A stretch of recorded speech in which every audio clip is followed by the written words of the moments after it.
ये इनकी दोस्तों के अरबों खरबों के इन्होंने कर्जे माफ कर दिए अपने दोस्तों के। ये किसानों के कर्जे माफ नहीं करते, ये स्टूडेंट्स के कर्जे माफ नहीं करते। इन्होंने अपने अरबपति खरबपति दोस्तों के कर्जे करोड़ों करोड़ों करोड़ों के लाखों करोड़ों के कर्जे माफ कर दिए। इनका एक दोस्त है, उसने 87,000 करोड़ रुपए का कर्जा ले रखा है, एक आदमी ने सारा माफ कर दिया। एक और दोस्त है, उसका 12,000 करोड़ रुपए का कर्जा सारा माफ कर दिया जी, सारा 10 लाख करोड़ रुपए के कर्जे माफ कर दिए इन्होंने आपके टैक्स के पैसे से। इसलिए महंगाई हो रही है। ये जितनी बात कह रहा हूं मैं सच बोल रहा हूं, अगर मैं कुछ भी झूठ बोलूंगा ये केस कर देंगे कल मेरे ऊपर। पढ़ा लिखा आदमी हूं मैं, इनकम टैक्स का आदमी हूं, सब समझता हूं इनके चोरी चकारी सारी। आप एक रोटी खाते हो, एक रोटी पे 1 रुपए का जीएसटी लगता है, एक कप दही के ऊपर 1 रुपया जीएसटी लगता है।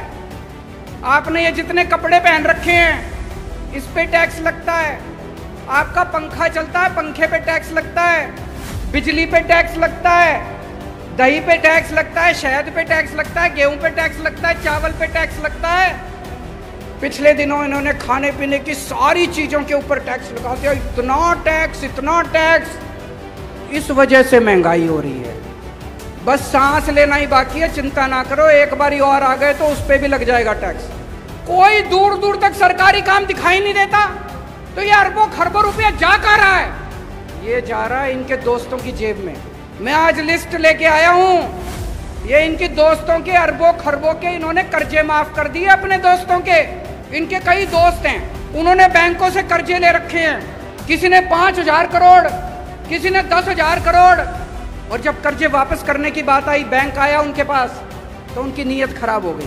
वो इनके पास गए, बोले जी हमारे कर्जे माफ करा दो। ये किसानों के कर्जे माफ नहीं करते, ये स्टूडेंट्स के कर्जे माफ नहीं करते। इन्होंने अपने अरबपति खरबपति दोस्तों के कर्जे करोड़ों करोड़ों करोड़ों के लाखों करोड़ों के कर्जे माफ कर दिए। ये जितनी बात कह रहा हूं मैं सच बोल रहा हूं, अगर मैं कुछ भी झूठ बोलूंगा ये केस कर देंगे कल मेरे ऊपर। पढ़ा लिखा आदमी हूं मैं, इनकम टैक्स का आदमी हूं, सब समझता हूं इनके चोरी चकारी सारी। अभी इन्होंने दिल्ली में हमारी सरकार गिराने की कोशिश करी, सोचो इनकी हिम्मत। इन्होंने प्लानिंग बनाई, केजरीवाल के 40 एमएलए तोड़ेंगे। इन्होंने कहा 20-20 करोड़ रुपए में एमएलए खरीदेंगे। पर भाई साहब हमारे सारे ईमानदार आदमी हैं, अच्छे लोग हैं, शरीफ लोग हैं, सबने आके मेरे को बता दिया 40 एमएलए तोड़ने थे इनको। 20-20 करोड़ के हिसाब से 800 करोड़ रुपए लेके आए थे ये। 800 करोड़ रुपए बताओ जी कहां से आए 800 करोड़ रुपए? इन्होंने मध्य प्रदेश में सरकार तोड़ी, इन्होंने कर्नाटक में सरकार तोड़ी, इन्होंने गोवा में सरकार तोड़ी, इन्होंने असम में सरकार तोड़ी। 277 एमएलए खरीद चुके अभी तक ये 277। 20-20 करोड़ रुपए के हिसाब से भी लगा लो, 6,000 करोड़ रुपए इन्होंने एमएलए खरीदने में लगा दिए। ये पैसा कहाँ से आया जी? ये आपके टैक्स का पैसा है, ये जीएसटी का पैसा है, ये दूध दही के ऊपर टैक्स का पैसा है। इसलिए महंगाई हो रही है भाई साहब, इसलिए समझ के जाना।